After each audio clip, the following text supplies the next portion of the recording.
right, Courtney, thank you very much. What a finish in Birmingham as we get ready in Spokane for an Elite Eight matchup between UCLA and LSU. The NCAA Women's Championship presented by Capital One. You are watching the Elite Eight presented by AT&T. So one of our Final Four teams has been cemented. South Carolina going to a fifth straight Final Four. Who is going to join them today? Will it be UCLA or LSU? As we welcome you courtside. Hey everybody, Ryan Rucco alongside the Hall of Famer Rebecca Lobo. So happy to be with you for this Elite Eight matchup in Spokane, Washington. Rebecca, we saw these teams meet in the Sweet 16 a year ago. It was a terrific matchup between LSU and UCLA. UCLA looking for the revenge today. Expect another great game. We have stars on both sides, especially Lauren Betts and Nisa Morrow. Let's get to it. LSU seeking its second Final Four in 3 years. UCLA seeking its first ever Final Four. They are the overall #1 seed in this tournament. Corey Close talked to us about wanting a chance at this matchup again. How much they were motivated with the way last season ended to get back to this point. And now how grateful they are to have this opportunity to go up against LSU. Samaya Smith and Lauren Betts will jump it up. Here we go. The Elite Eight is underway in Spokane. UCLA in a man-to-man. Lauren Betts on Nisa Morrow. Morrow attacks the matchup right away, but that's one of the things Betts brings at 6'7" is a tremendous shot blocking presence. Just comes over, keeps her arm up, and beautifully done. Betts averaging nearly 3 blocks per game, and see if she gets credited for another one there. Well, you saw her as soon as she blocked the shot, put up the 2 fingers. She's gonna make sure they're tallying at the stat table, and Williams travels as LSU turns it over. Yeah, that's 2. That's 2. That's right, number 2. Taking a look at the starting lineups, brought to you by Capital One for UCLA. London Jones, Kiki Rice, Gabriela Jaquez, Andrew Dugalich, and Lauren Betts, the All-American. Here's Betts, such a force in the post. Lauren Betts picking up where she left off the other night. Lauren Betts has the size and strength advantage on Samaya Smith. You will see LSU bring help side defense from the blind side. That time it just didn't get there.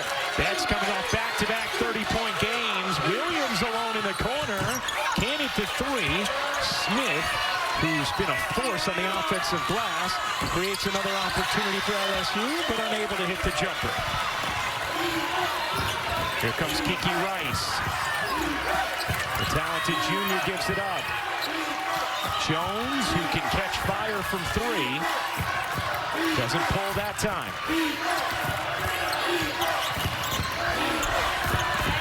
Jones bounces in. Betts one-on-one with Smith. Betts misses the layup. Was 15 of 16 the other night, and then picks up the foul after the miss. That's always critical to watch as Lauren Betts picks up the personal. You see, surrounded by purple, and one of the things that's always important for UCLA is to get Lauren Betts involved. Ooh, that's a tough foul right there. But they have to have their shooters make perimeter shots to give her space on the inside. London Jones getting up into Cheyenne Day-Wilson, who quickly comes in off the bench for last 2 POA. Here's Smith diving in, can't finish. Rice the rebound. Jaquez connects on a 3. Right, last season in this matchup, UCLA was 0 of 8 from 3 in the first quarter, 2 of 17 in the first half. A huge difference when they can hit from the perimeter. Smith gets it to drop. Samaya Smith had a career-high 20 in the second round and then topped that with a new career-high 21 in the Sweet 16 in a thrilling win over NC State. Kim Mulkey telling us she feels like confidence has just breeded more confidence, and that's created more success for Smith. in the latter stages of this season. Here's Rice, wide open, short on a three, and Day Wilson the rebound. But really good job playing inside to out, making the extra pass. That's a wide open look for Rice. Here's Morrow, her jumper, a little too strong. Rice picking up some pace for UCLA. Dugalich dumps it in. What position? And Betts finishes plus the foul. Post players do their work early. They try to bury the defender underneath the basket. Lauren Betts does that. She sprints the floor, gets down, buries Smith. Now remember, when the post player catches the ball, the 3-second violation call is suspended. She got it, went right up with it. Lauren Betts the other night was 15 of 16 from the floor. Her only miss was an end of quarter heave. That was it. At 31 points. Game before had 30 on 14 of 17. Meanwhile, Holly, a big story at the end of that LSU-NC State game was the health of Flau'jae Johnson. What is the latest on the LSU star? Well, that's right. Flau'jae Johnson got hit in the eye. You can see she's still a little bit swollen, but she is good to go and play. She's coming off a season low in that game. And Kim Mulkey said she actually apologized to the team after the game for her performance.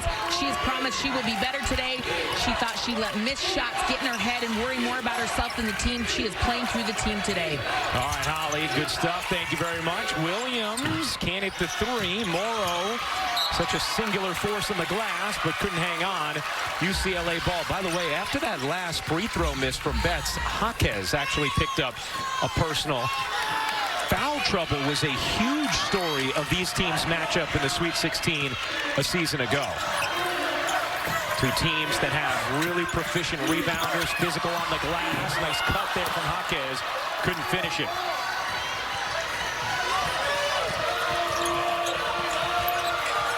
Here's Johnson. Flau'jae kicks to the corner. Day Wilson way off on a three, and it's out of bounds off of Morrow. Corey Close in her 14th season with UCLA, a program record 33 wins, and Kim Mulkey, a 4-time national champion as a head coach, has also been a national champion as a player and an assistant. Guided LSU to their first ever national title 2 seasons ago. Jones? No.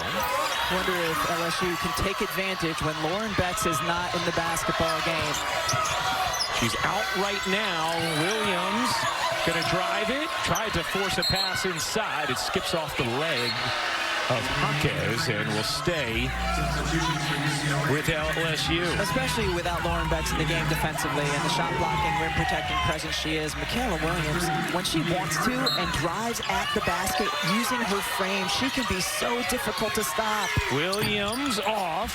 Morrow, the offensive rebound. Can't put it back in. Finally collected by UCLA. We saw that the other night, Rebecca, when Michaela Williams was cold in that game and then took over down the stretch of the fourth. Barker gets fouled by Johnson. And Barker's going to shoot too. Kim Mulkey, apoplectic, feeling like it should have initially been an offensive foul. First look, Rebecca, this, yeah, I think it's a little bit of an embellishment. Yeah, I like that it was a no call. Violet Palmer, our rules analyst with us, confirms that she also agrees a good no call. And if she didn't agree with us, we just wouldn't say that on air.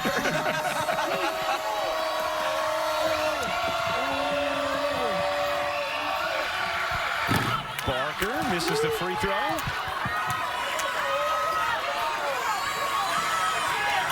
Janiyah Barker, a transfer from Texas A&M. Misses both free throws. What a rebound from Flau'jae. Flying in. Now trying to push pace. Johnson can't finish it. And LSU struggling at the start of this game from the floor. They are 1 for 12. Kiki Rice had it poked away. Gets it back in traffic. It's a hot potato. Salo into the game for UCLA. Barker leaves it short, follows it up. but it's Williams who calls it for LSU. And the difference without Betts in the game, there's not a double team that's going to come and force rotation on a pass out. Johnson, oh, what a move from Flau'jae Johnson. She had a similar move in the game a season ago. She had a huge game against UCLA in the Sweet 16 last year in Albany.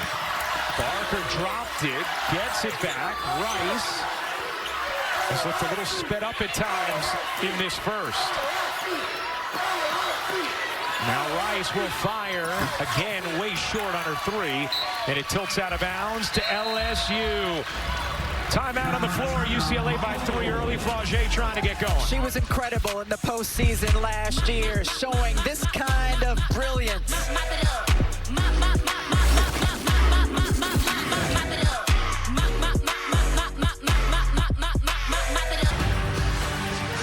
The NCAA Women's Championship is presented by Capital One. What's in your wallet?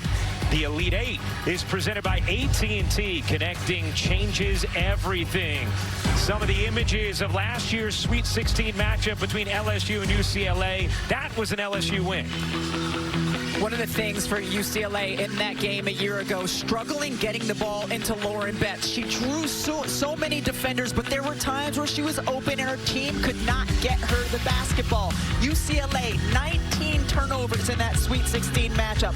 But this is a different UCLA team this year. They have gotten much better delivering the ball to Betts. She still gets a ton of defensive attention, patience, finishing. We've seen her bury the defense deep in transition, also pass out of it when the double team comes. Much more deliberate in their ability to get her the ball without turning it over. Well, Lauren Betts picked up an early personal foul, now back on the floor. One of the ways Corey Close talked about how Betts has grown is her ability to handle adversity. She dinged her thumb early in that game in the Sweet 16 against Ole Miss. Has it wrapped today. You could see her holding it there. There's the wrap today. And after that, she still managed to go 15 of 16 from the floor despite injuring the thumb. And Corey Close just talked about that is part of her growth, that she didn't let it get in her head or affect her in any way whatsoever.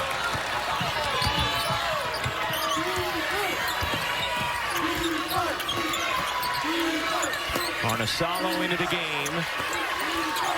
That pass from Dudley gets deflected and taken away. Here comes LSU off the turnover. Gilbert's pull-up won't go. LSU ice cold from the floor, 2 for 15 now. When they're taking quick shots, Ryan, they are not making UCLA play defense for very long. That's how you tire out a team, is making them play on the defensive end. Betts coming to set the screen for Rice. Here's Kiki Rice. Backdoor cut. Dudley, wow, just way off on the layup attempt. On a good look inside, and now Gilbert collects for LSU. UCLA 3 for 10 themselves from the floor. They were the 6th rated offense in the country this season. Here's Williams, and who's that foul going to be on? It'll be on UCLA. Not on Betts, instead on Dudley, her first. As Dudley will check out and Jaquez back in for UCLA. We also have Tamia Gardner in off the bench for UCLA, the Oregon State transfer. Johnson can't get that one to drop, and Gardner the rebound. Quick shots. You're right. Quick shots for LSU. Meanwhile, UCLA has gone 4 minutes without scoring. Betts wants a touch. That's why. Oh, my goodness. What a rejection from Flau'jae Johnson.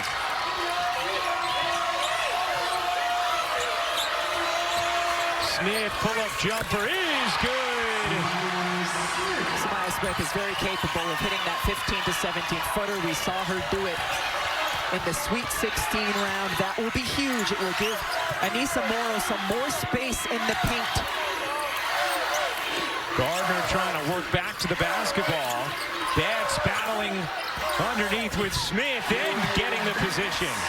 Lauren Betts has a terrific internal clock in terms of understanding how long she can be in the paint before she has to get back out. She's 3 for 5 from the floor, 6 points. And the other night, for much of the game, she was UCLA's sole source of offense. Morrow look out. She has started to hit from 3 in this tournament. Makes her a very dangerous player. Betts draws 2. Jaquez kicks it out. Good movement here. Gardner, no.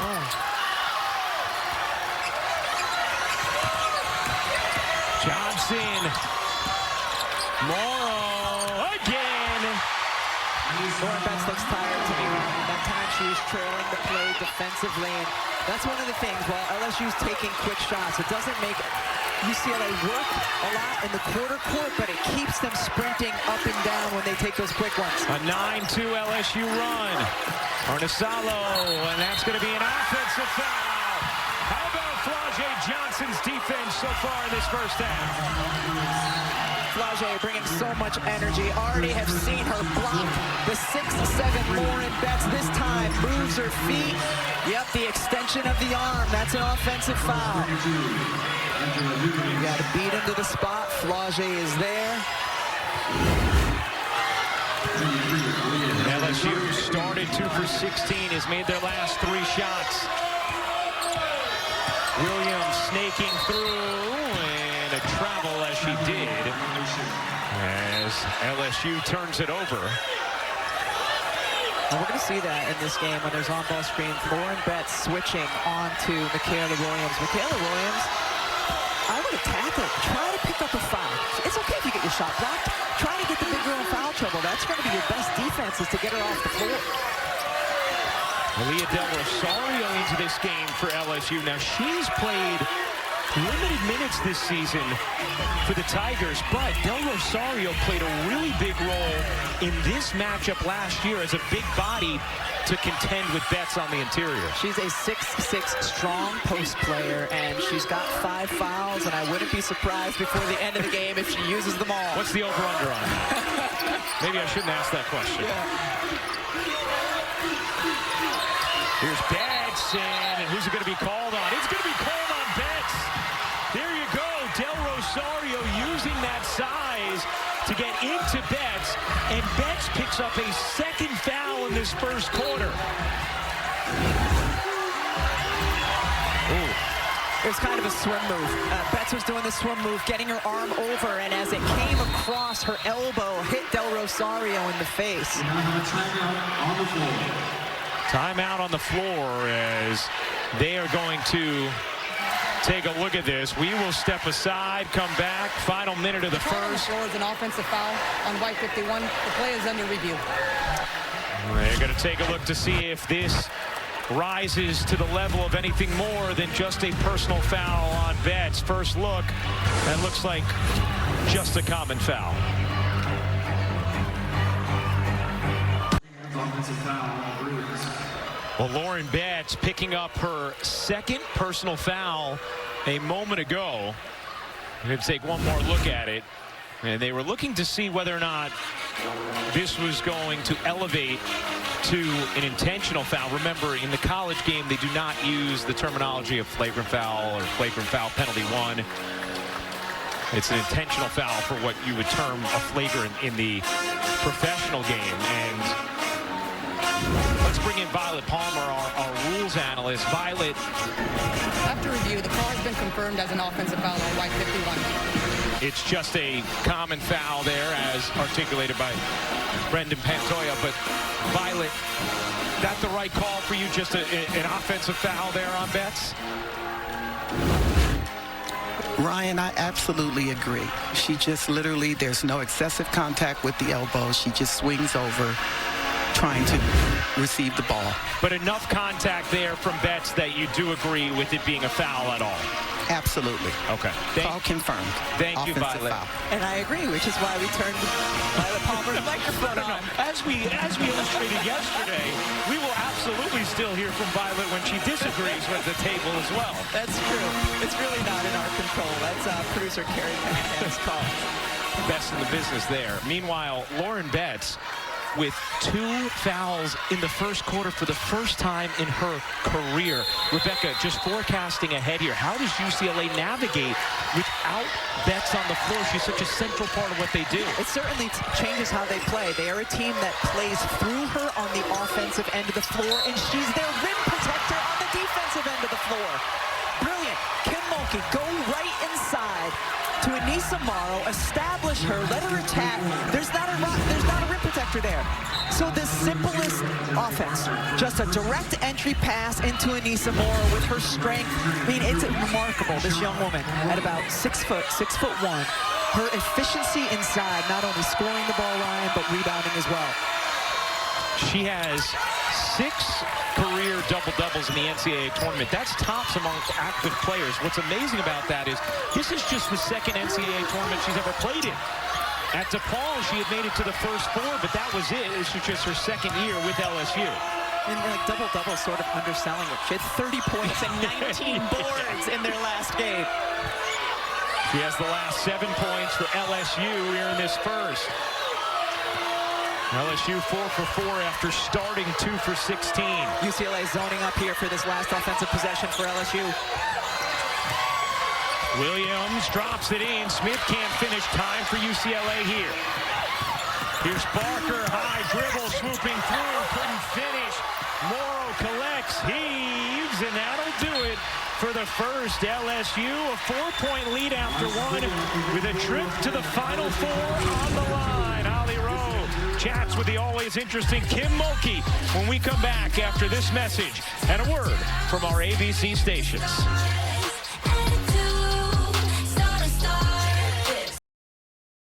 So Kim wearing it on her jacket today, and she talks about toughness, Rebecca, and she was talking with us about how she feels teams are often a reflection of their coach, and she always tries to embody toughness, so often she feels her team does. And then she told us a great story about how she tried to develop that toughness. She said, I always waited for a coach to say to me, you're one tough woman. And then she said, my junior year at Louisiana Tech, Leon Barmore said to me, you are one tough woman. He had no idea, and just how proud and happy that made her feel. And she has carried that into her coaching career as well, 4 national championships. Here's Barker. Barker's jumper is good. UCLA needed that after the stagnation at the end of the first for the Bruins. Remember, UCLA with their star, the first-team All-American Lauren Betts, on the bench with 2 fouls. First time in her career, she picked up 2 in the first quarter. Williams off. Smith, a force on the offensive glass. Can't flip it in. And it's knocked out of bounds off UCLA. Hey, the NCAA Women's Championship continues tomorrow night with 2 more Elite 8 matchups on ESPN and the app. TCU squares off against Texas in the first game at 7 Eastern, 6 Central. And then following that game, back here in Spokane, it's Paige Beckers and UConn facing USC. Michaela Williams has just such a sweet jumper in her mid-range. That one relatively uncontested. Rice bounces into the corner. Dugalich dumps it down. Barker in a crowd gets hit, and we'll go to the line to shoot 2 as we check in with Holly Rowe. Listening into Corey Close of UCLA in that last time out, she greeted her group and said, look, this is what we talked about. How do we handle it when they go on runs? We've talked about this. She said offensively, we have got to get the ball moving. You've seen on their last 2 possessions, multiple passes, more ball movement. They really want to get Gabriela Jaquez involved more. And then on defense, they want to take a step closer to Morrow and Samira. They think they're not defending them close enough, getting in their personal space, so keep an eye on that. All right, Holly, good stuff. Thank you very much. Meanwhile, Samaya Smith just picks up her 2nd foul. That's big for LSU on the offensive end. And Jersey Wolfenbarger is in the game now, but Smith has been playing so well throughout this NCAA tournament, especially her face-up game, her ability to hit from the perimeter, rebound, defend.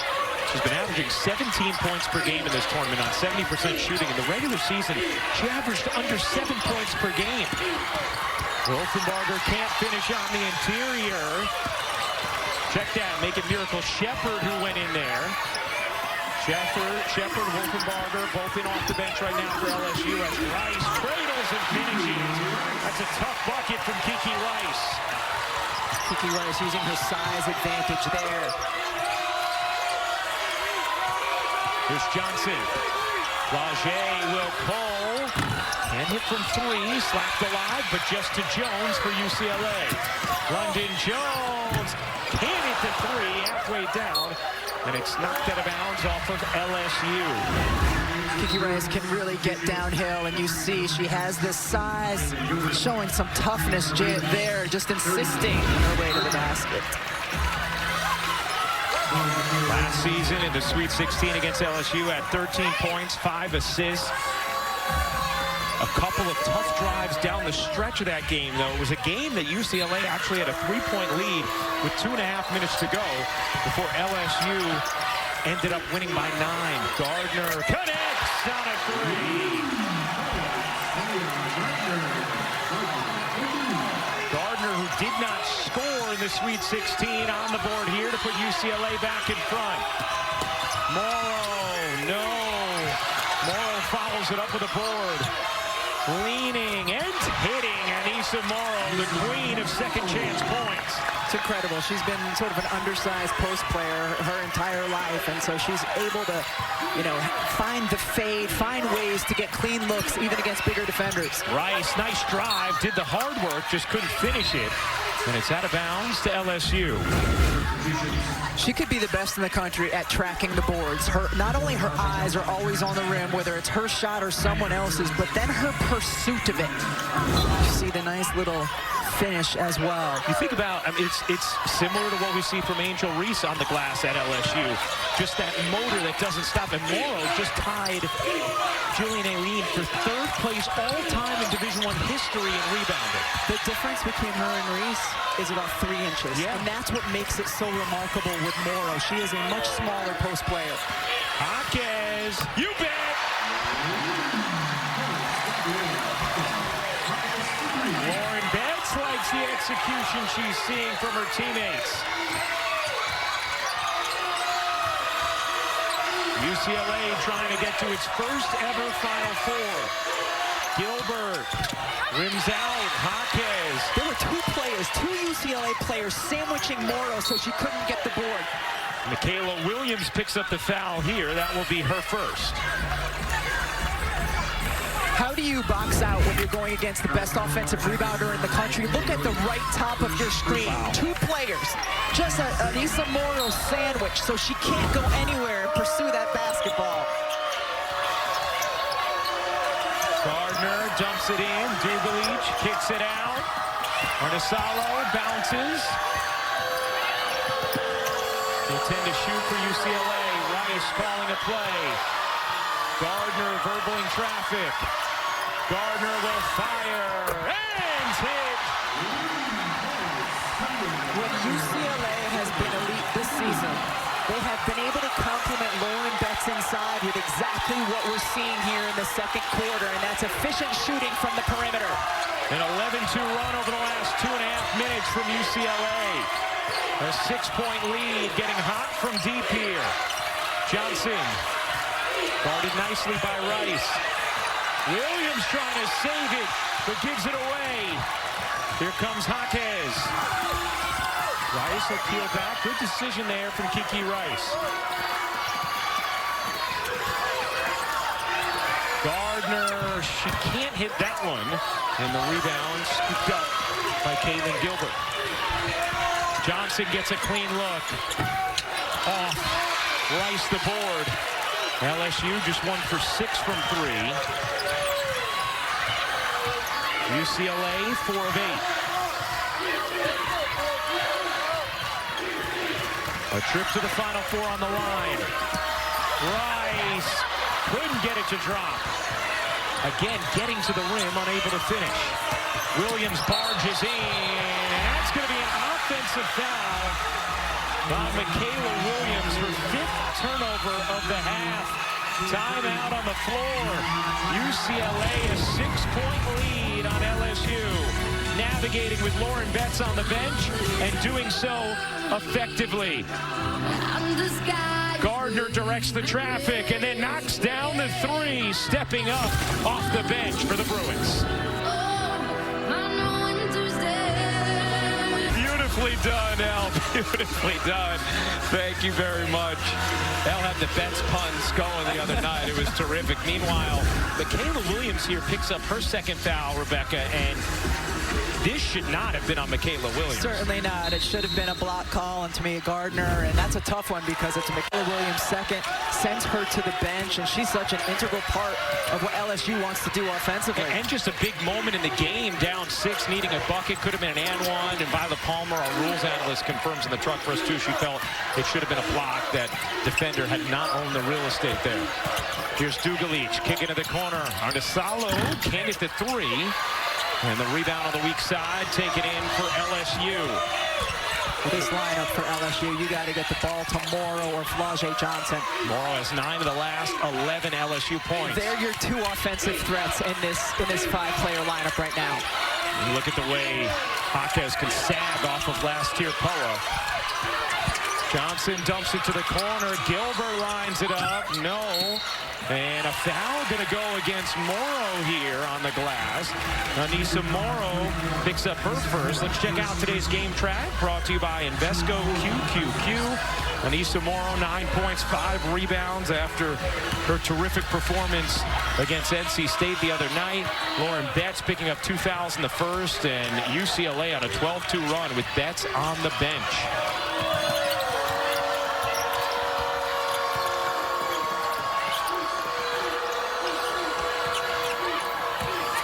Dugalic. Backing down. Dugalic. I think there might have been a couple travels in there. Did you see when she first caught the ball? Anissa Morrow took her arm and put her hand right in her face so she couldn't see, and then did a really nice job staying upright. See right there. It's like, I've not seen that before in the post. You sometimes see that on the perimeter, just like face palming her, but removing the hand before she can get a foul call. And maybe just enough to dysregulate. Big giant paw in their face. I don't. Gilbert gets fouled, and Caitlin Gilbert is going to go to the line to shoot 2. Lauren Betts playing on the bench for a while now, and UCLA playing better than they ever have with Betts on the bench. Take a look at the numbers since January 1st. They're plus 320 on, a minus 3 off in this game. They have outscored LSU by 6 with Betts on the bench. That's just enormous for UCLA. It's incredible, those numbers. Their guards have really stepped up in this moment here, making shots from the perimeter. Gilbert rims off on the free throw. One of the things that was interesting talking with Corey Close before the game, and we said, how much will you play on the emotion of last year's loss to LSU and a chance at revenge? And she said, that's not how our group operates best. Yes, this has motivated us all season long. Yes, we're excited for this opportunity. When we saw the brackets, of course, we noticed it and wanted this game. She said, but if our team gets too much into emotion, that's when we falter. Where we thrive is an execution focus. And they've executed really well since Betts has gone to the bench, despite not having the hub of their offense. They certainly have, and they've made the right decisions. They've moved the ball. It's almost like they've taken away that piece where they always have to look inside first before they do other things. Now they're just in a little bit more of a flow. 15 Tigers, Bruins are in the bonus. UCLA is in the bonus, so there's going to be free throws here after the foul was called on Wolfenbarger.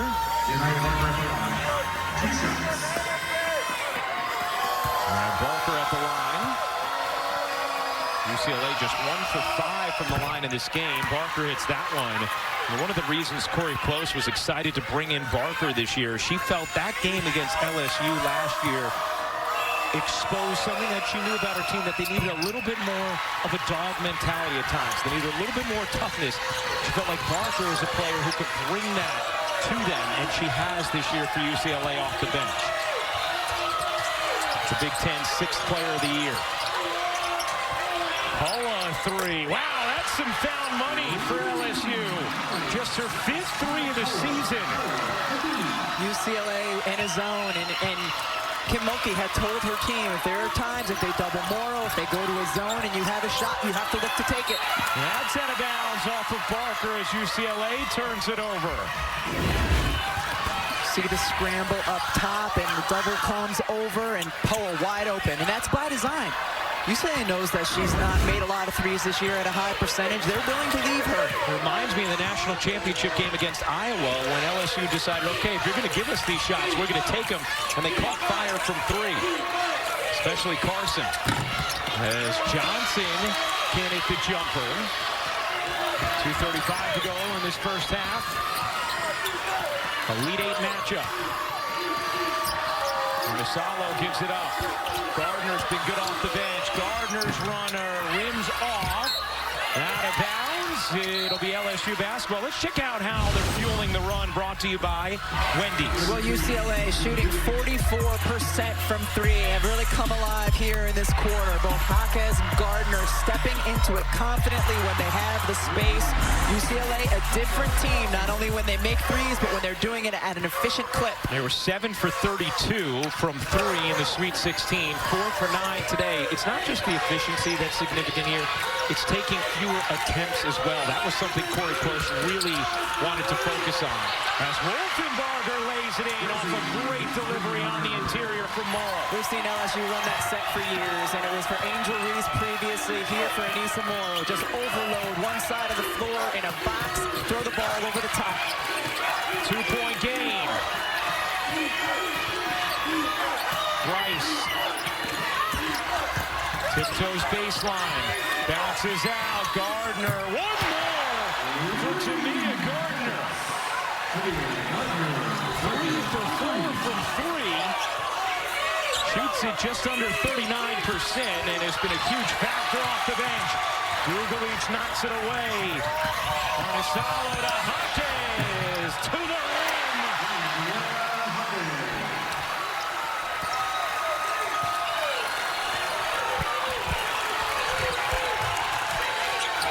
8 points for Gabriela Jaquez. Johnson's jumper is good. Both offenses finding a little more rhythm in the latter stages of this second. How about Tamia Gardner with 9 points here already, coming off a game where she was scoreless. Didn't even attempt a field goal in their Sweet 16 game. Gardner back to work. Turning, taking. That one is off. Poe with a rebound. About a 14-second difference game in shot clock as Jaquez knocks it out of the bounds. Gabriela Jaquez, the younger sister of Jaime Jaquez Jr., the second-year player for the Miami Heat. And Corey Close's joke with us in the past that they really do have similar Swiss Army knife type games.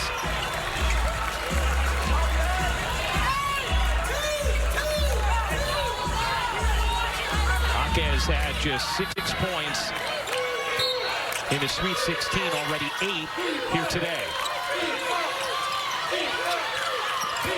Knocked away. Dugalich, what a save after the deflection.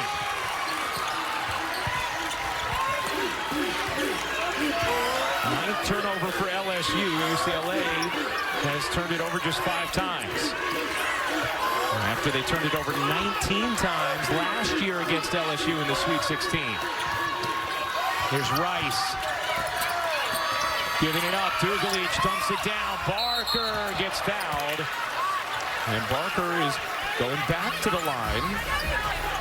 Really got a good job by UCLA to get LSU into scramble mode.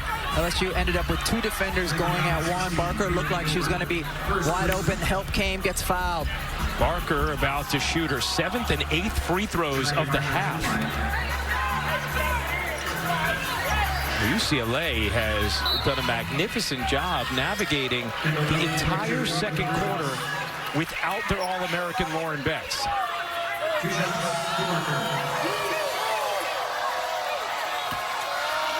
One interesting piece of that, Ryan, is you would assume that Betts will have good wind and legs in the second half. Great point.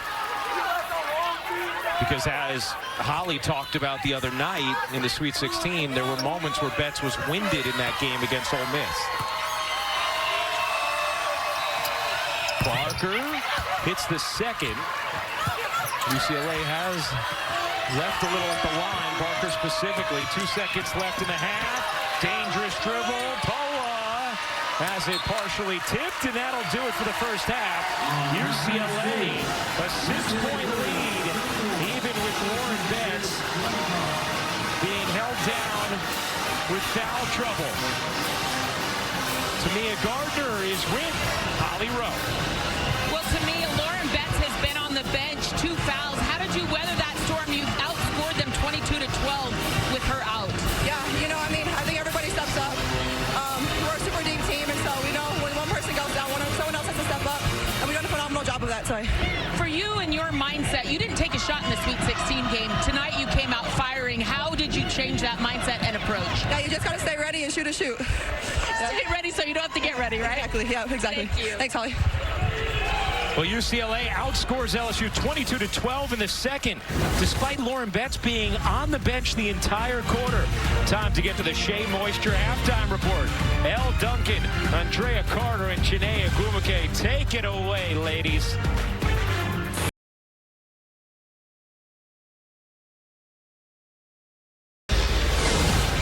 The NCAA Women's Championship presented by Capital One. You are watching the Elite Eight presented by AT&T. In Spokane, Washington, getting ready for the start of the second half of this Elite Eight matchup. UCLA a 6-point lead on LSU. Winner advances to the Final Four tomorrow night here.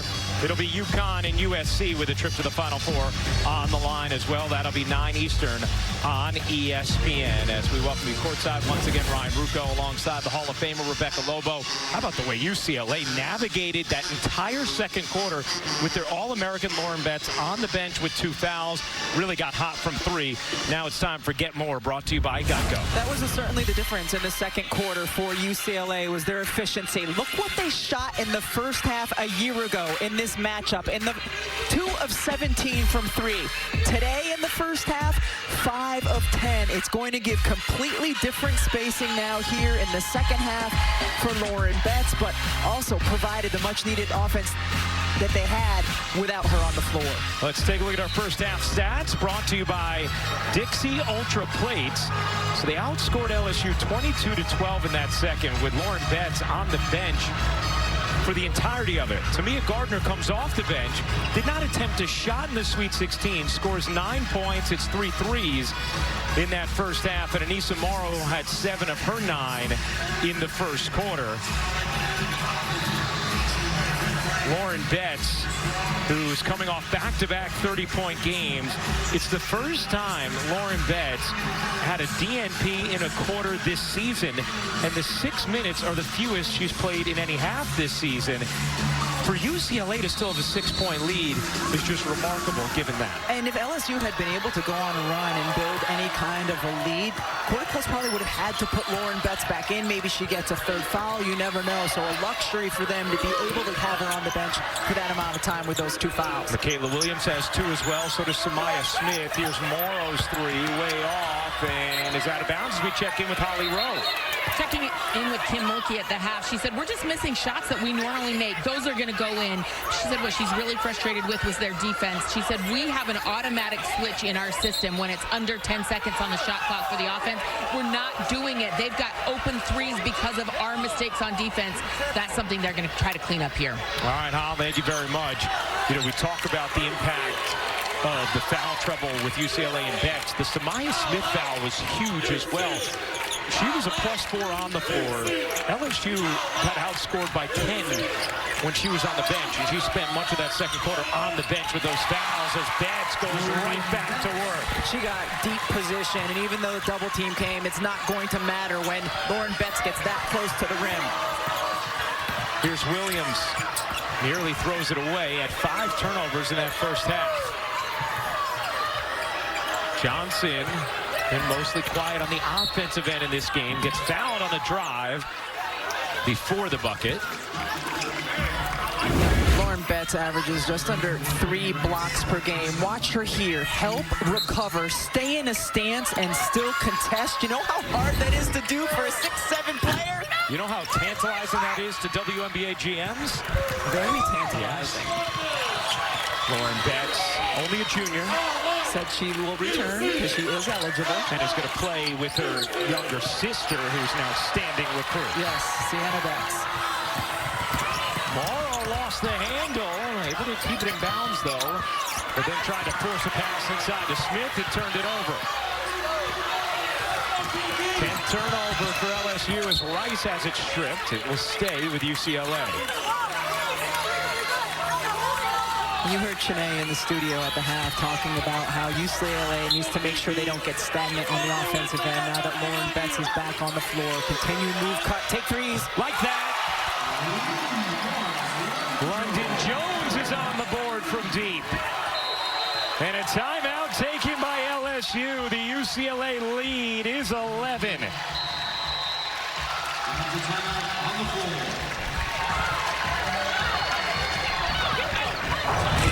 UCLA is hard to beat when they have their players making from the perimeter.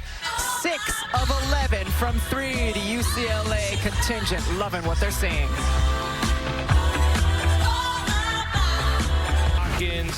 UConn, USC met last year in the Elite Eight. It was a great game down to the wire. Paige Beckers with 28 points, 10 rebounds, 6 assists in the Connecticut win.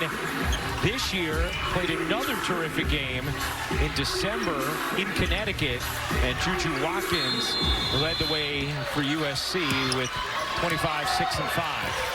Really eager to see how the freshmen perform for USC again tomorrow. They were so good yesterday. Day Wilson gets hit from behind and will go to the line to shoot 2. Foul called on London Jones. Rebecca, you look at UCLA, they've only lost 2 games this season. Both of their losses came against USC. In both of those games, they really struggled from 3. They went 2 for 13 and then 5 for 20. They're 32-0 against everybody else. And then, of course, they end up coming back to beat USC in the Big Ten championship game. And in that win, they were 8 for 15. It's certainly a narrative similar to the one we've seen from UConn this season. Yes. When they shoot really poorly from 3, they can lose against some tougher opponents. And today, they started 1 of 4 from 3. They're 5 of 7 since. Here you go. This is what we're talking about when it comes to UCLA. 24-0 when they make 6 or more threes as Betts gets fouled. And Lauren Betts is going to go to the line to shoot 2. That foul will be on Morrow, her second.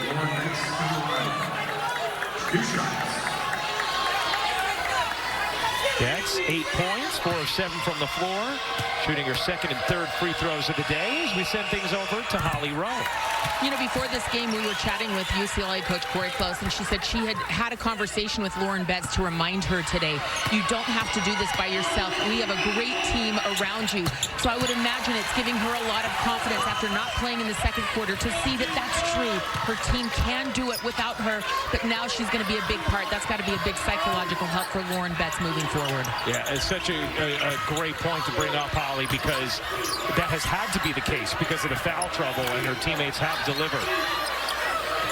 Here's Roger. Johnson finds Morrow. Nice move inside, and the finish from Anissa Morrow. Beautiful hesitation. Little ball fake gets Lauren Betts, the shot blocker, leaning and then goes under her to finish.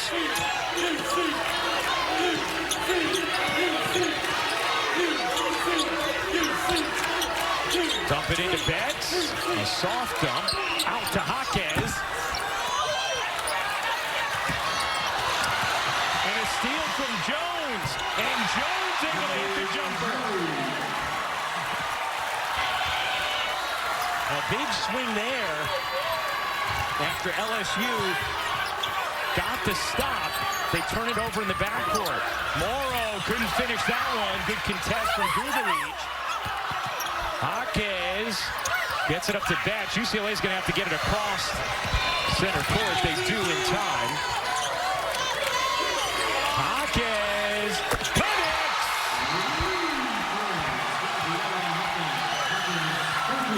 The look on Lauren Betts' face before and then after Jaquez took that 3. Priceless. Jaquez is 3 for 4 from deep on the day. The UCLA lead is 14. Sizes it up, puts it up, looking so pretty, celebrating it as well. Well, UCLA a 14-point lead, and Gabriela Jaquez this 3. I love this so much. Lauren Betts has her hand out like, don't shoot it, and then celebrates it. Look at her. That's a stop sign in any language, and Gabriela Jaquez steps into it anyway, and then, once it goes in, she's giving her all kinds of love. Just terrific stuff there from Jaquez and Betts. Holly Rowe? Well, Gabriela Jaquez, her coach calls her a rock, a winner. We never run a play for her. Higher the stakes, the bigger she shows up. And here's why.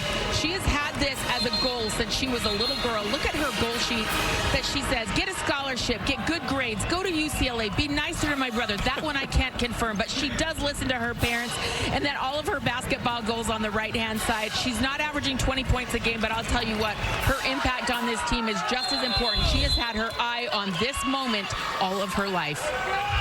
That's her family there. You saw her dad, Jaime Sr., her mother, Angela. I want to know, it says, listen to my parent. Which one is she listening to? And we're going to have to ask Jaime Jr. whether or not she was, in fact, nicer to her brother. Betts with the rejection on Morrow. Coming out of an LSU timeout where you assume Kim Mulkey drew up a play to go against a man-to-man defense. UCLA switches to zone. Lauren Betts controlling the paint right there to smother the shot from Anissa Morrow. 3 blocks. Here's Johnson. She got it. Flau'jae Johnson and LSU needed that. Does that unlock Johnson a little bit, who had been 2 for 7 from the floor? But we know is capable of heating up. Great action here. Rice back to Betts. Betts turns and travels as she does. The ball was really popping, though. That was a good offensive possession for UCLA. It didn't end the way they wanted it to, but they got great ball movement working inside and out. Ryan Rucco, the Hall of Famers Rebecca Lobo, Holly Rowe with you. 5:49 to go in this third quarter. Elite Eight matchup, UCLA and LSU. UCLA seeking its first ever trip to the Final Four. LSU trying to go back for the second time in 3 years. As Flau'jae Johnson turns it over. Arnesalo through the lane, draws the block, and we'll go to the line.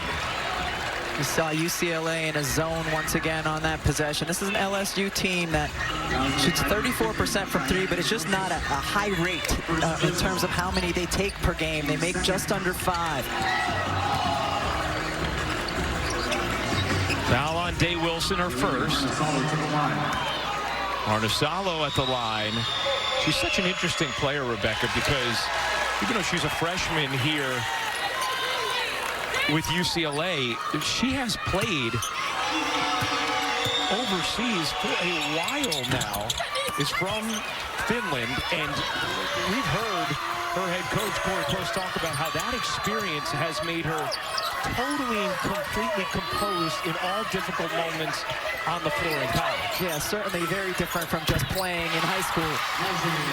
Johnson hits another, up to 9 points. LSU really needs either Johnson or Michaela Williams to get going. Perhaps it's Flau'jae, who won a championship as a freshman. Rice dumps it down. Betts looking out. Will go one-on-one, now draws the coverage. Rice's 3 is off. Jaquez bats it. Johnson has it.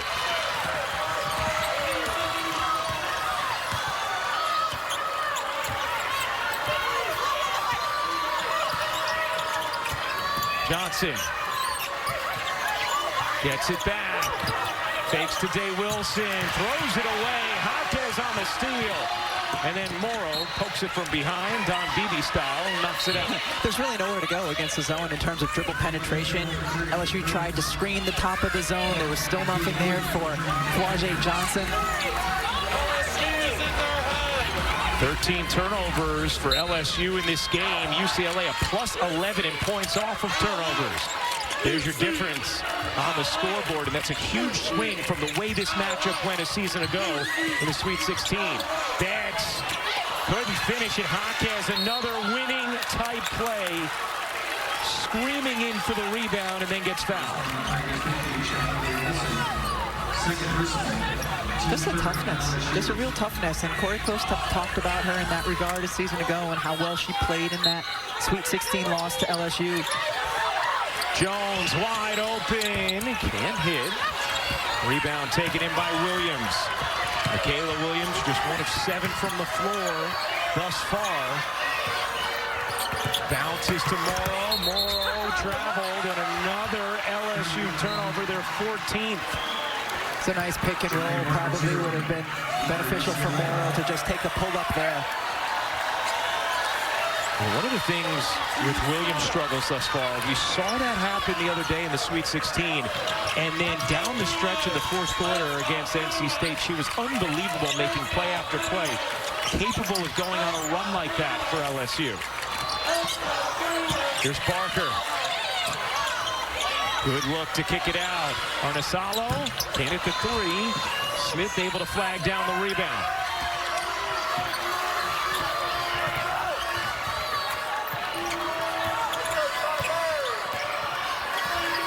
Here's Gilbert working behind Smith.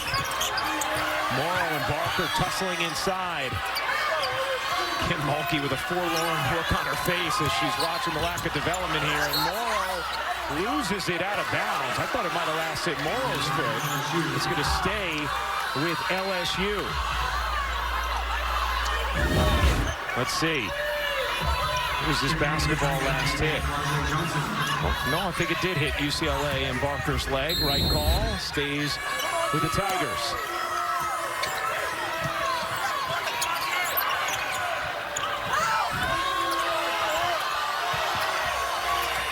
Johnson got fouled, nearly hit it.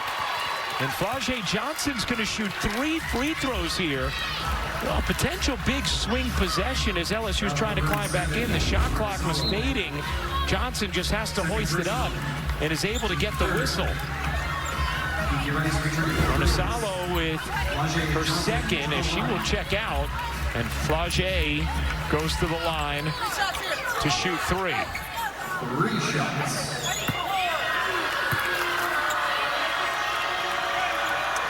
Flau'jae hits the first. They don't miss the NCAA Women's Final Four next weekend on ABC and ESPN. For more information, go to ncaa.com. You're home for all 90 NCAA championships. 6 Eastern, be with us Friday for a Final Four special on ESPN. And then the game at 7. And then the championship comes your way Sunday on ABC. 2 Eastern for the special, 3 Eastern for the tip. I can't wait. And 5:30 Eastern for the rap party.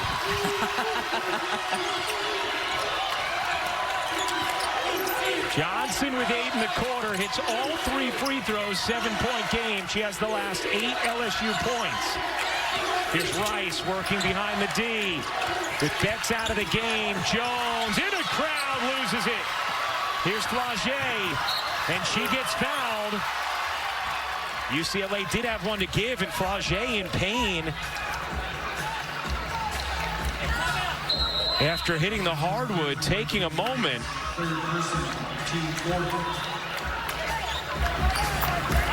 Third foul on Kiki Rice. Take another look here, Rebecca. The way she falls on that left arm, maybe. Or that left hand, the way it hit the floor, putting a lot of pressure on it. Maybe. Flau'jae appears okay as UCLA spends a timeout. Rebecca, these are precarious minutes for UCLA right now. LSU on a little push. Johnson starting to find a rhythm. You have Lauren Betts on the bench. And an 8-1 run for LSU. Yeah, you wonder if they might put Lauren Betts back in. She's had enough time to get a breather over there. Try to stem the tide a little bit here going in the last 3 minutes into the fourth quarter. Also, as you said earlier, perhaps won't be as winded in this second half after the lack of minutes she played in the first half because of foul trouble, just 6 minutes, and there you go, Rebecca. Yeah. Betts back in. And only, she's played this quarter without a foul. She still only has 2, so could still be relatively aggressive on the defensive end. And Flau'jae Johnson comes out of the game for this possession. Maybe just getting a little extra attention after that fall, but LSU is going to want her back on the floor ASAP. Morrow can hit the jumper. Another good pick and roll with Williams up. That was the one where she pulled up, and that's the look that'll be there. Now Flau'jae walks to the scorer's table.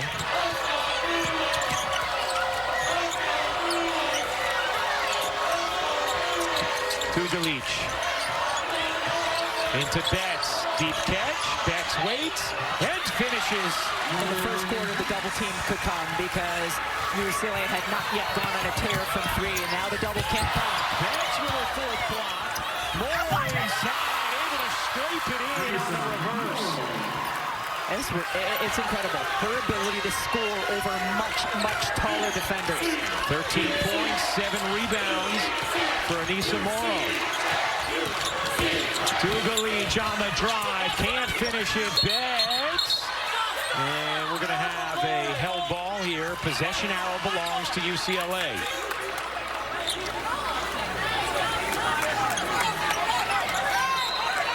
Let's take a look at our Star Stories, brought to you by Samsung Galaxy. Flau'jae Johnson with 12 points, 8 of them here in the third. And Lauren Betts, 12 points, 4 blocks, despite playing just 6 minutes in the first half because of foul trouble. Here's Rice. Dugalich spins out and knocked out of bounds. Last hits LSU. Betts a factor there on the offensive glass. And also, Anissa Morrow was defending Dugalich, and so she was kind of out on the perimeter and not able to be in the mix there to get the board. Gardner, Betts, Rice, Jaquez, and London Jones, the 5 for UCLA. Poa, Smith, Michaela Williams, Flau'jae, and Morrow for LSU. Morrow took a shot as Williams comes down with a rebound. Morrow still slow to get up. So is Smith. Here's Williams racing in and finishing as Morrow and Smith are still shaken up. Betts kind of bumped Smith, and Smith is the one who hit Morrow.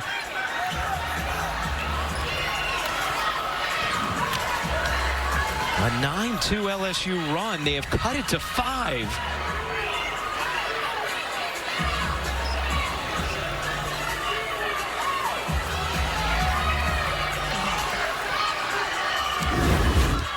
So Betts, as she's going through the lane, pushes Smith, whose head then goes back. The play is under review. And hits Anissa Morrow. Man. Oof. And Morrow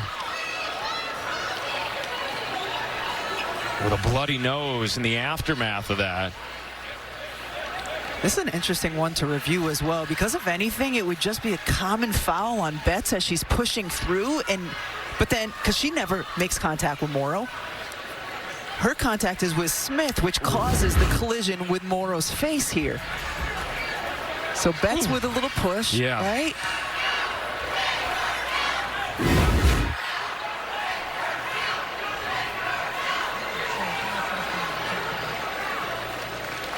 And Morrow being helped to her feet. I mean, obviously you see the blood from the nose.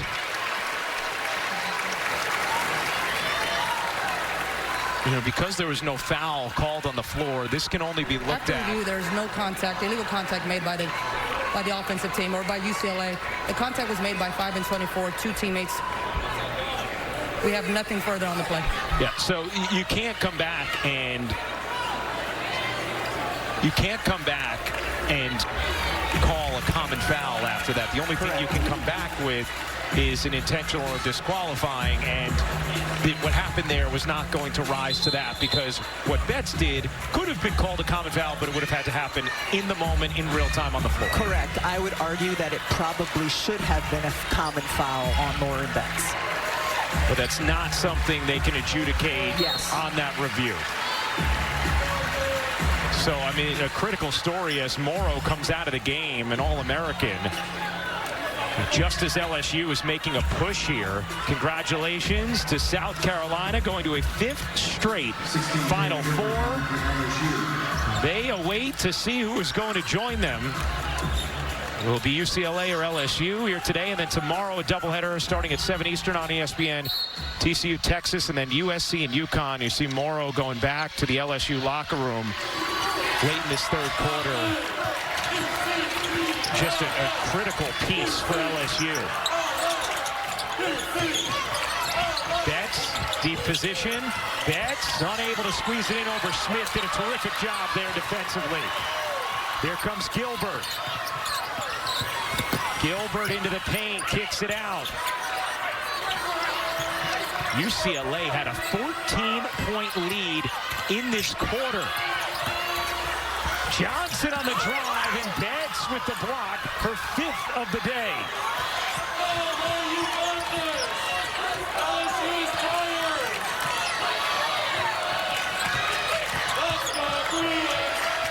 UCLA led 43-29 with 6:40 to go in this quarter. Betts patiently waits, gets held up, and that is going to be a jump. And the possession arrow belongs to LSU. Look at John Samaya Smith is doing right now against Lauren Betts. Especially on this possession where Betts has the ball for a second, and then the doubles come in. Flau'jae Johnson is the one who got her hands on that basketball. Seen Flau'jae come a couple of times with timely help. Poa nearly loses it, and she goes down right in front of us. Gilbert has it. Shot clock turned off. Gilbert finding Smith, denied by Betts. A 6th block. Jones hugs it, and UCLA will keep it here as the quarter comes to a close. UCLA had a lead as large as 14. It stands at 5 after 3, trying to head to their first ever Final Four. We'll hear from Corey Close when we come back after this message and a word from our ABC stations. UCLA a 5-point lead. Anissa Morrow back out there for LSU. Let's get an update from Holly Rowe. Ryan, this is incredible. Anissa Morrow has checked back in for this game. You see her getting ready to enter for LSU. I can confirm she has broken her nose. She is a tough young woman that can consistently talk about how tough she is. And right there, the contact with Samaya, that is unfortunate, but she is going to tough it out right now. You can see some swelling already starting, but she is not going to let her team down in this moment. Wow.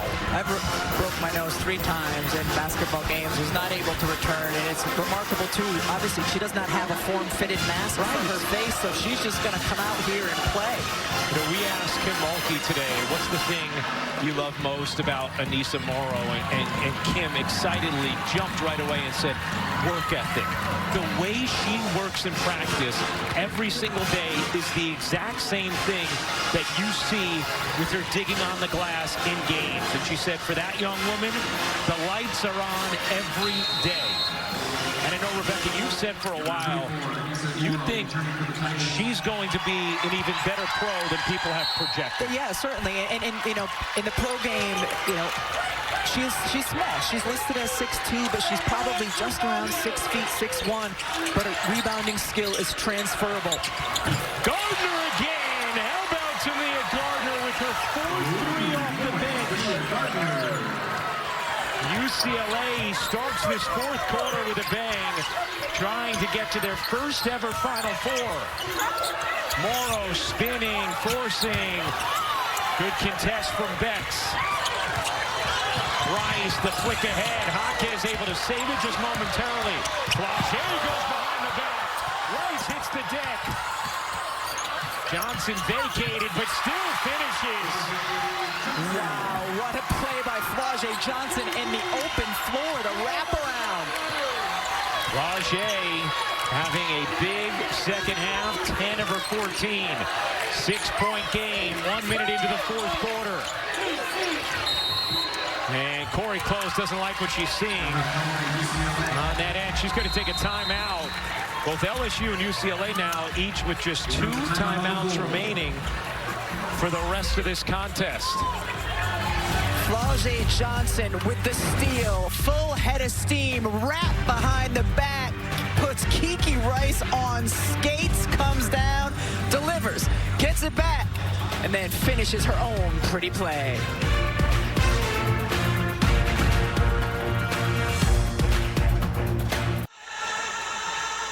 Well, Lauren Betts, this last time out, sharing her leadership with her team, something Corey Close has talked to us about throughout the season, how much growth Lauren Betts has had in that department. UCLA seeking its first ever Final Four, LSU seeking its second in the last 3 years as we check in with Holly.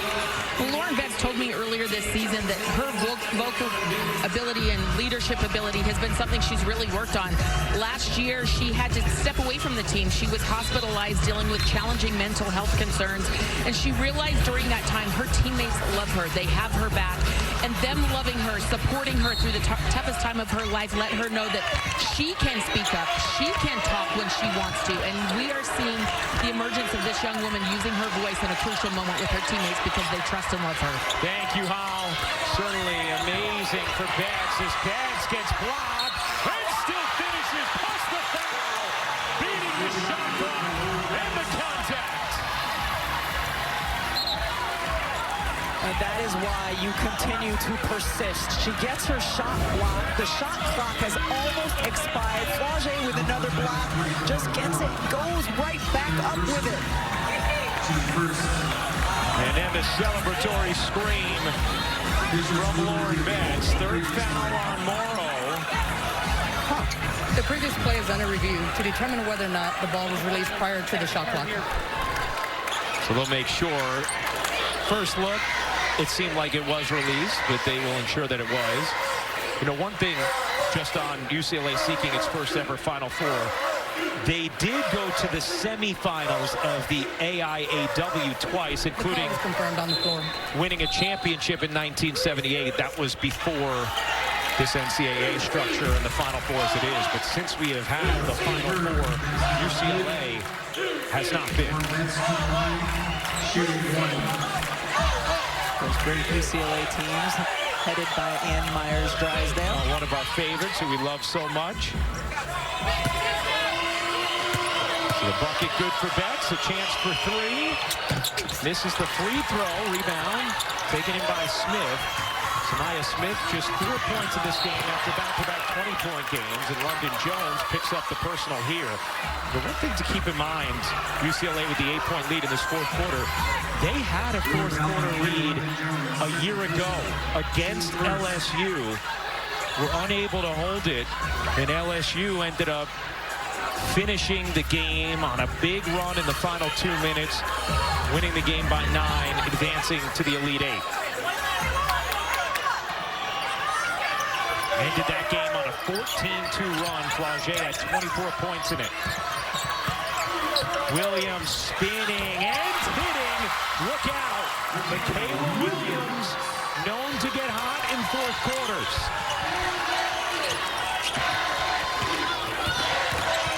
Six-point game.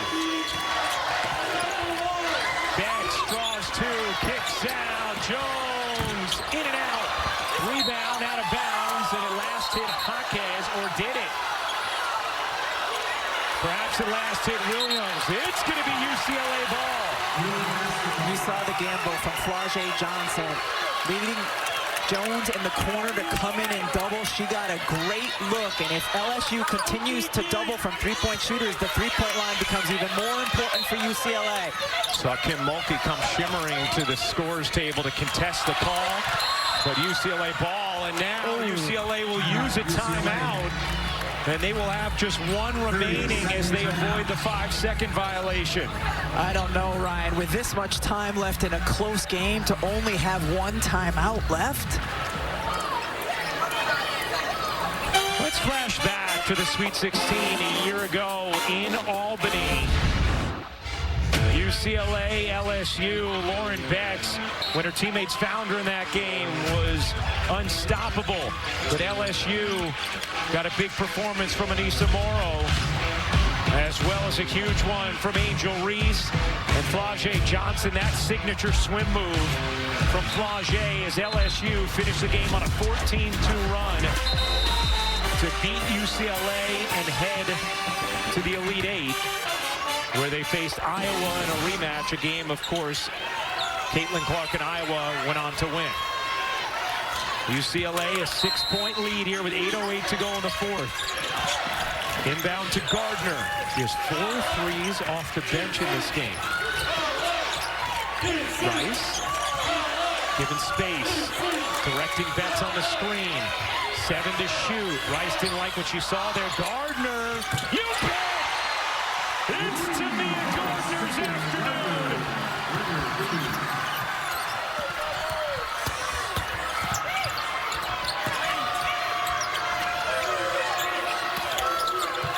Morrow in and out. Jaquez another rebound.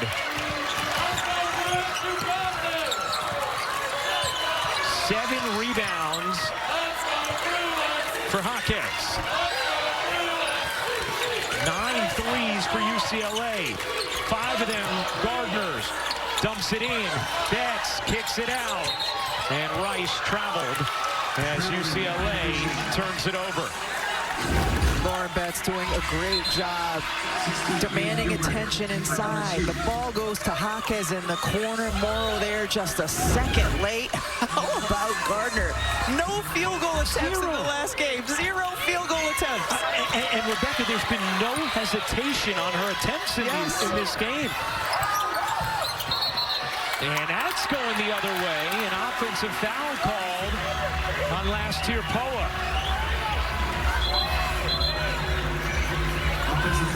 It's one thing to have an offensive foul out on the perimeter but when it's part of your misdirection action. It wasn't even an on-ball screen. The action that was actually happening was on the right side of the floor. And for LSU, they really use more set-up point guards with last-year Poa more defensive-minded. Cheyenne Day-Wilson. Williams and Johnson capable of those responsibilities as Betts again finishes, and it's Gardner who found her. An 11-point lead for UCLA, meeting the moment so far in this fourth. Williams got another. And now LSU will use a timeout, and they will have just one remaining. With 6:34 to go in the fourth. Post players, we said it. You do your work early, and when Lauren Betts gets that kind of position, it doesn't matter how many players come over to help. She does it. Well, when you're 6'7", you could do the too small pretty much anytime you score over a defender. And then Michaela Williams is the player for LSU, especially in this mid-range, who can come off a ball screen and just get right into her mid-range. Expect a heavy dose of that from LSU down the stretch. Partner, we see Kim Mulkey do this often. It's always, I think, an interesting use of a timeout right after a made bucket. She will use it to try and set her team up in some way, even though she may not have too many left in the chamber. I mean, just one timeout remaining now for LSU in what they obviously hope is going to be a close game down the stretch. Well, so now they hope that they can get a stop. It was risky for Kiki Rice to call the timeout when she couldn't inbound it. And then what happens? They get a massive 3 in the corner.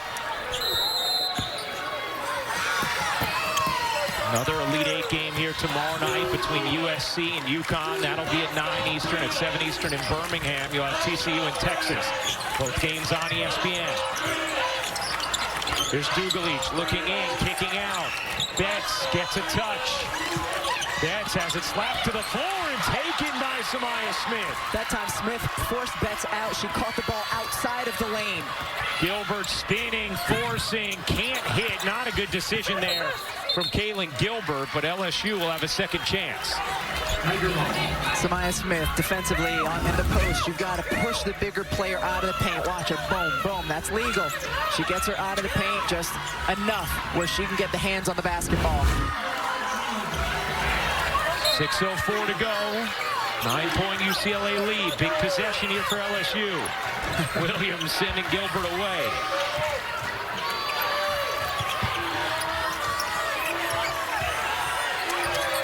Gilbert, pull-up jumper is off again.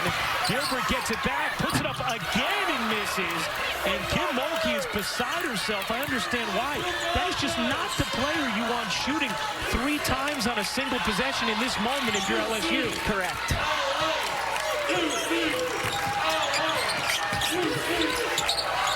That's deep catch, and again Smith able to knock it away. Here's Johnson weaving through traffic. Flagey to the cup. Flagey Johnson, Anissa Morrow, Michaela Williams. Those are the 3 that should take the rest of the field goal attempts for LSU, unless it's on an offensive board or a breakaway layup. No question.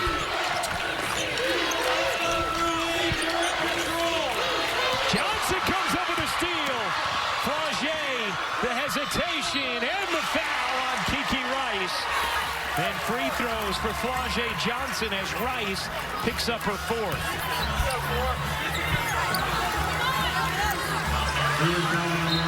Get a good look at Flau'jae Johnson's eyes, assessing the situation. Who's coming? Where should I go? And then when she realizes she's going to take it to the bucket, the look of determination. Flau'jae has come alive in this second half. Meanwhile, UCLA has 4 turnovers over the last 3 minutes. As Johnson hits the free throw. And it's gut check time again for UCLA. You see Flau'jae's mom, Thea Brooks in the building, catching the moment. Is that a Flau'jae earring? Oh, I don't know. I think it was, yeah. It is. Oh, yeah. Oh, come on. Fantastic. Flau'jae is a massive star. Always was to mom, though. That's right. 6-0 run for LSU. Betts. Again, Smith trying to time it. Betts couldn't finish it. Loose ball. LSU has it. An opportunity to cut a little closer. With 4:30 to go in the fourth. UCLA leading by 5. Johnson back to work in the corner. Williams into the mid-range. Can't hit. Good contest by Betts. Rebound Jones and a foul on LSU.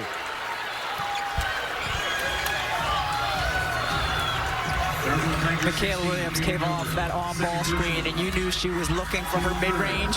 Between her and the mid-range and the rim was Lauren Betts at 6'7", and I think that long extension is one of the reasons the shot did not go in. 5-point lead. Jones, no. Betts the rebound, kicks it out.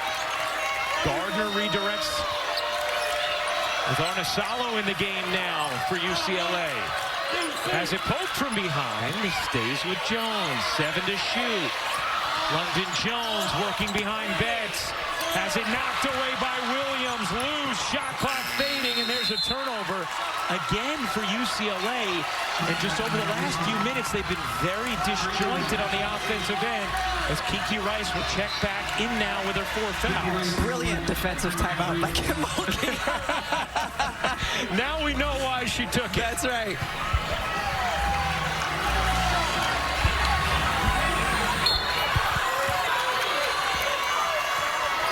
LSU with the ball, down 5. 3:40 to go in the fourth. 6 fourth-quarter turnovers for UCLA, just 1 for LSU. That's the opposite story of the rest of the game. Johnson hooks it in. It is a one-possession game. An 8-0 LSU run, and UCLA has to be fearing deja vu.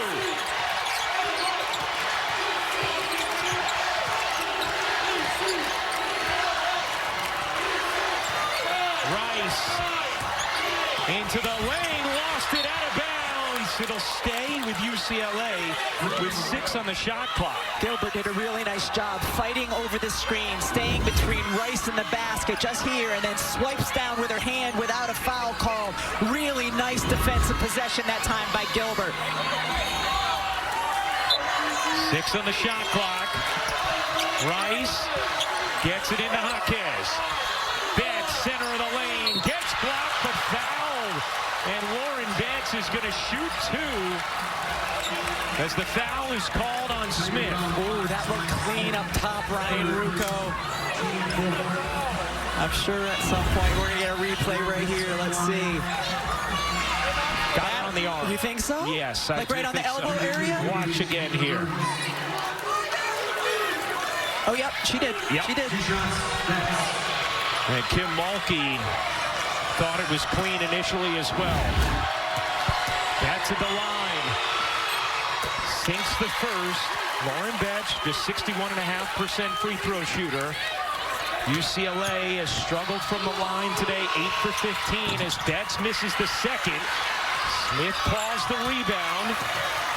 UCLA with a 4-point lead, 2:50 to go.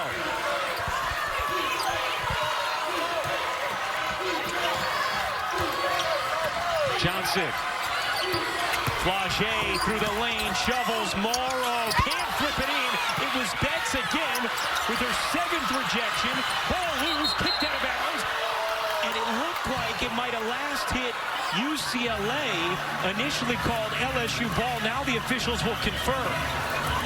Kim Mulkey wants a review, but you can't go until it's 2 minutes left on the clock. It has to be 2 minutes and under. Let's see who it last hits here.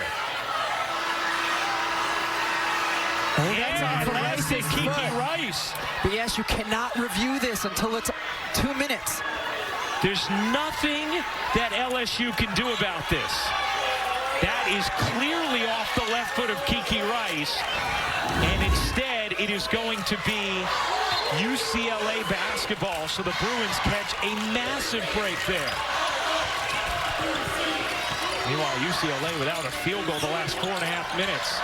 Here's Betts, another touch, kick out. Gardner, not that time. Hawk has a hand on it. And it last hits Williams and will stay with UCLA. Hawk is being just disruptive enough there to save the possession. She's been so good on the glass today. Here's Rice.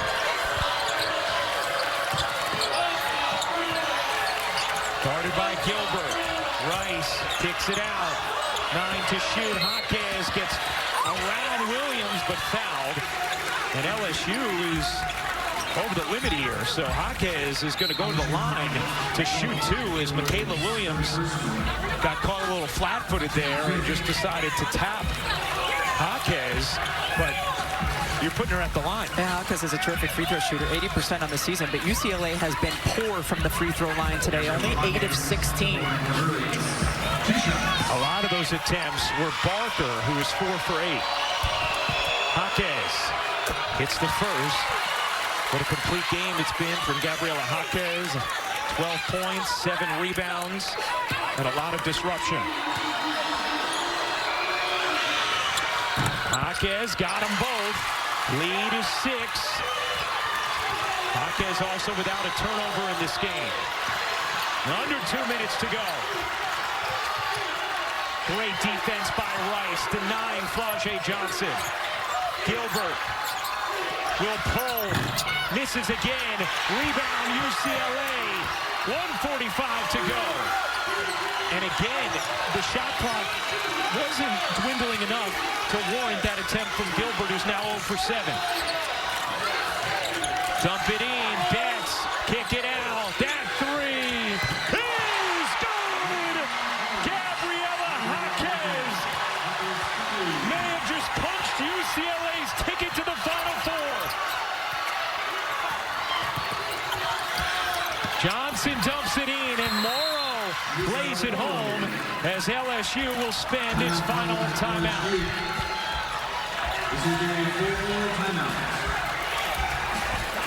Gabriela Hawkes today has been just spectacular. Not only with the efficiency with which she's played, 4 of 5 from 3, but the big plays she's made in these big moments. Showing incredible toughness all game long for UCLA. Dad needs a drink. It's been a long 4th quarter. Hawkes a new career high. 4 made threes. And Rebecca, how about UCLA's ability here to navigate this moment? LSU all of a sudden had all the momentum. They had made it a single possession game. UCLA was turning it over left and right. And they have found a way to remain poised over these last few trips down the floor. Ryan, you and I called UCLA's opening game in Paris this year. When we talked to Corey Close before that game, she talked about how her team needed to do better managing chaos. And she has put her players in chaotic situations all season long, building for this moment. And absolutely, as LSU made their run, they just continue to have an answer, even after that long drought where they were unable to score. Winner of this game goes to the Final Four. USC will play UConn here in Spokane tomorrow night, 9 Eastern on ESPN. So if you're LSU, obviously, you're going to want to pressure UCLA defensively. And UCLA has turned it over quite a bit in this 4th quarter. LSU also has the possession arrow, so they can be disruptive defensively. And if they don't get a steal, they get a tie up, they get the basketball. LSU now out of timeouts. UCLA with just 1 remaining. Hawkes Gets it in to Rice. Rice bounces ahead. Jones across the timeline. Back to Rice. Letting clock wind. Guarded by Johnson. Gets over the screen. Rice through the lane. Gets blocked. And it stays here with 13 on the shot clock.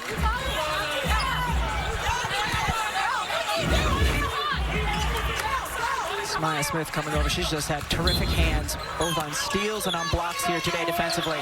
Betts out beyond the arc. 10 on the shot clock now, and Gilbert fouls Rice. And that is going to put Rice at the line. Kim Mulkey was once again very upset there at the foul. Well, of course, you've just played 20 of the 30 seconds of the shot clock possession defensively. You're not trying to foul there. And so Kiki Rice, who's an outstanding free throw shooter, goes to the line. Hits that one. Rice has now made 37 straight free throws in the NCAA tournament. You couldn't have fouled a worse player there if you're Kaylin Gilbert, as Rice hits both. Under a minute to go, 9-point UCLA lead. Williams gets fouled by Jaquez, and then Williams has something to say to Jaquez afterwards. I like Jaquez's reaction. She just kept walking. UCLA has fouls to give. LSU had closed this to 56-53 with 3:24 to go after they've been down 14 in the third. But it's an 8-2 run for UCLA since. Johnson, they need it. They've got it. 6-point games. Rajay up to 23, 19 of them in the second half. As Morrow fouls Kiki Rice. And again, I understand you're going to have to foul at this point, but you have enough of a cushion that you probably could try and get the ball out of Rice's hands. Check this out. Rajay Johnson, Lauren Betts first switches out. Kiki Rice is right there. That's a great contest. Tough shot from Rajay Johnson. Rebecca, when you look at the way the rest of UCLA has shot from the line in this game, his dad anxiously watches Rice hit yet another free throw. It feels like it'd be worth it for LSU to try and get it out of her hands there. But also, you can foul before the ball is inbounded. It's not like the pros where there's an extra penalty for that. Right, as long as you're fouling someone involved in the play. Right. Rice hits them both. 40 straight made free throws for Kiki Rice. Here's Williams turning the corner, gets fouled by Dugalich. And Dugalich, fortunate that this isn't an and one opportunity for Williams.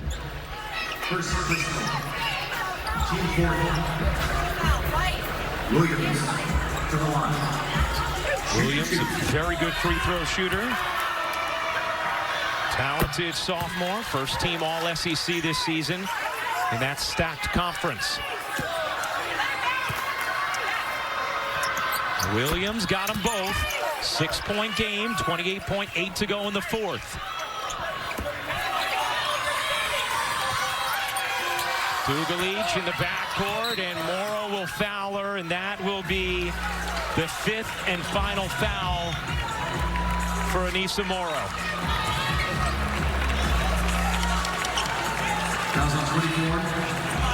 And perhaps the final seconds of her collegiate career, as she will receive a standing ovation from the LSU fans behind their bench.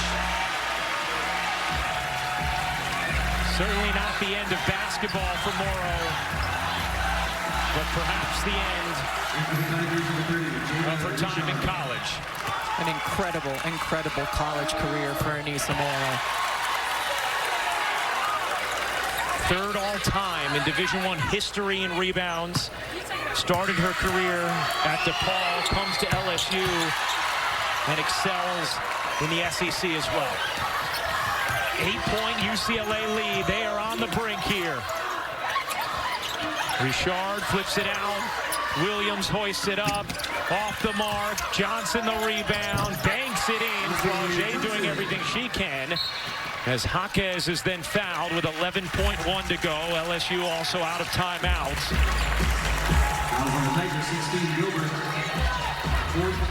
The math And the clock certainly making this a near impossibility at this point for LSU, as UCLA is on the brink of revenge after their Sweet 16 loss a season ago to the Tigers. Jaquez hits the first. What a performance from her today. 18 points for Jaquez. 10 seconds remaining. Flaugier puts it up and in from 3.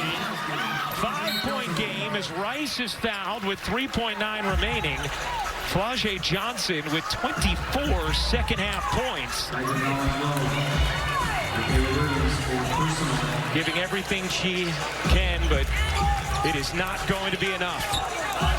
And UCLA, who has been tested multiple times in this game, including when LSU cut it to 3 with 3:24 to go, is now 3.9 seconds away from their first ever Final Four.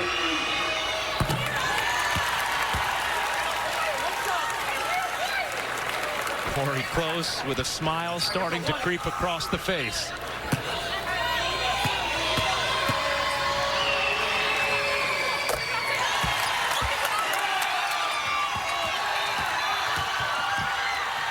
That will do it for the first time in program history. UCLA is headed to the Final Four.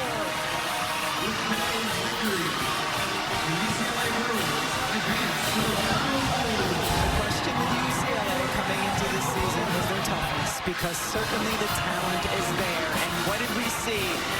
Without question today was a tough-minded, physically tough UCLA team. Not only their ability to make big shots when they needed to, but to withstand that run in the fourth quarter. This has been a season in the making for this UCLA team. Lauren Betts spent much of that first half on the bench in foul trouble. Certainly made herself felt in the second half. Finishes with 17 points, 7 rebounds.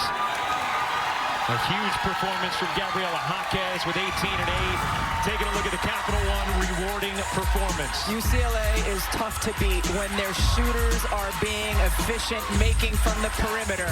Tamia Gardner hit some big ones. Gabriela Jaquez as well. They surround their big inside with shooters, and today they made 10 threes. And UCLA celebrates its first trip to the Final Four. Gardner with 15 off the bench on those 5 threes. Jaquez and Betts, terrific, and both of them are with Holly Rowe, and so is the entire team. They wanted everybody in this, and I don't disagree. This was a team win. Lauren, you're sitting on the bench with the foul trouble, but you came out and made a statement in the second half. How did you fight through that adversity? I mean, I think it's the confidence that my teammates have in me and my coaches. They believe in me no matter what. Hey, shout out to my teammates for holding it down while I was out. Yes! They did a really good job. I'm so proud of them. This is a team effort. This is not about any individual. We did this together. This was UCLA basketball. That's what we do. That's what we do. Gabriela, you had to be so tough in there today. What was this like for you, taking your team to the Final Four for the first time in the NCAA era? Just super proud of my whole team, our coaching staff. We've just worked so hard all season, beginning in the spring and summer, and I'm just so proud of everyone. The coaches just really gave us a good scout to follow, and we were so confident in ourselves, and we did it.